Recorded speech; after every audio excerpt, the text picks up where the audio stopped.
Coucou! Donc, dans la dernière vidéo, je vous faisais part de ma décision de commencer à parler un peu philosophie avec un texte de Deleuze tiré de Nietzsche et la philosophie. Et bien, figurez-vous que c'est pas ça qui va se passer. Ça va se passer, mais pas maintenant. Maintenant, ça va être une petite lecture de René Char. Donc, René Char, 1907-1988, poète qui a marqué son adhésion au surréalisme, mais aussi son éloignement à un certain moment de ce mouvement, donc poète important, très très très puissant, résistant aussi. Donc je vais vous lire quelques passages un de ses recueils les plus connus, à savoir Fureur et Mystère, et donc le passage de ce recueil qui s'appelle Partage formel.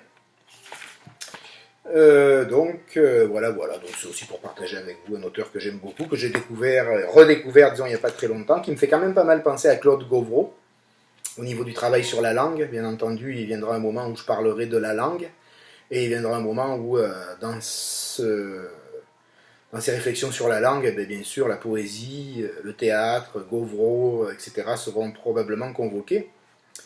Mais là, on est juste dans le cadre d'une lecture de texte, puis j'ai pas du tout l'intention, ni la prétention, surtout, de commenter un poète aussi puissant, puisque bon, c'est pas du tout ma tasse de thé, le commentaire poétique. Donc, partage formel. Mes sœurs, voici l'eau du sacre qui pénètre toujours plus étroite au cœur de l'été. 1. L'imagination consiste à expulser de la réalité plusieurs personnes incomplètes pour, mettant à contribution les puissances magiques et subversives du désir, obtenir leur retour sous la forme d'une présence entièrement satisfaisante. C'est alors l'inextinguible réel incréé. 2.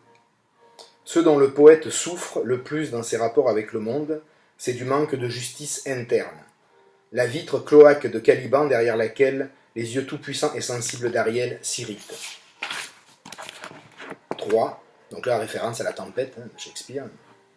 3. Le poète transforme indifféremment la défaite en victoire, la victoire en défaite, empereur prénatal seulement soucieux du recueil de l'azur. 4. Quelquefois, sa réalité n'aurait aucun sens pour lui si le poète n'influençait pas en secret le récit des exploits de celle des autres. 5. Magicien de l'insécurité, le poète n'a que des satisfactions adoptives. Cendre toujours inachevée. 6. Derrière l'œil fermé d'une de ces lois préfixes, qui ont pour notre désir des obstacles sans solution, parfois se dissimule un soleil arriéré dont la sensibilité de fenouil à notre contact violemment s'épanche et nous embaume. L'obscurité de sa tendresse, son entente avec l'inespéré, noblesse lourde qui suffit au poète. Oui, il y a aussi, je ne sais pas si je l'ai dit en introduction, là, il y a René Char fait partie des poètes qui ont beaucoup pensé à la poésie, qui ont poétisé la poésie. Donc c'est très intéressant, et puis c'est intéressant aussi au niveau plus philosophique, parce que ça croise des lectures que moi je fais en ce moment personnellement, notamment Martin Heidegger, qui à un moment donné a beaucoup réfléchi qui a beaucoup réfléchi toute sa vie, on va dire, plus ou moins, pas toute sa vie, mais une partie de sa vie, sur justement l'importance de la langue poétique, et de l'importance de la langue poétique exprimée, donc notamment aussi à travers la poésie de René Char, puisqu'il en parle à plusieurs reprises. 7. Le poète doit tenir la balance égale entre le monde physique de la veille et l'aisance redoutable du sommeil, les lignes de la connaissance dans lesquelles il couche le corps subtil du poème, allant indistinctement de l'un à l'autre de ces états différents de la vie. 8. Chacun vit jusqu'au soir qui complète l'amour, sous l'autorité harmonieuse d'un prodige commun à tous. La destinée particulière s'accomplit jusqu'à la solitude, jusqu'à l'oracle. 9. À deux mérites. Héraclite, Georges de la Tour, je vous sais gré d'avoir de longs moments poussé dehors de chaque pli de mon corps singulier ce leurre, la condition humaine incohérente, d'avoir tourné l'anneau dévêtu de la femme d'après le regard du visage de l'homme, d'avoir rendu agile et recevable ma dislocation, d'avoir dépensé vos forces à la couronne de cette conséquence sans mesure de la lumière absolument impérative, l'action contre le réel, par tradition signifiée, simulacre et miniature. 10. Il convient que la poésie soit inséparable du prévisible, mais non encore formulé. 11.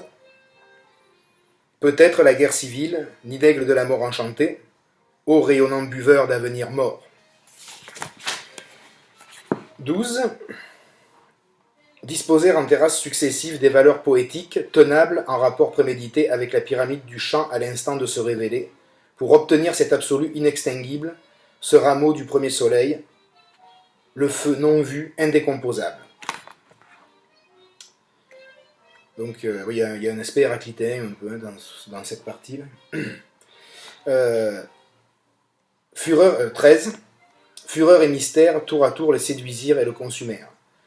Puis vint l'année qui acheva son agonie de saxifrage. 14. Gravité autour de son pain aigre les circonstances des rebondissements, des renaissances, des foudroiements et des nages incrustantes dans la fontaine de Saint-Alyre. 15.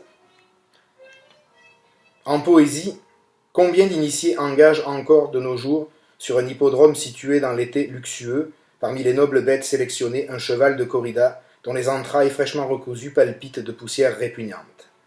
Jusqu'à ce que l'embolie dialectique qui frappe tout poème frauduleusement élaboré fasse justice dans la personne de son auteur de cette impropriété inadmissible. 16, puis je vais m'arrêter là. Le poème est toujours marié à quelqu'un. Voilà, donc c'est ça, là, c'était petite parenthèse poétique avec René Char, et puis de parenthèses comme ça, c'est sûr et certain qu'il va y en avoir quand même quelques-unes. Par rapport à toutes les réflexions que j'ai commencé à élaborer hier, qui étaient quand même assez vagues, assez générales, il y en a une qui va être particulièrement importante et qui va servir peut-être quand je vous disais qu'il n'y a pas de fil conducteur ou qu'il n'y a pas vraiment de plan, etc. Il y aura quand même une question, enfin, je sais pas, une question, une interrogation qui va venir souvent sur le tapis.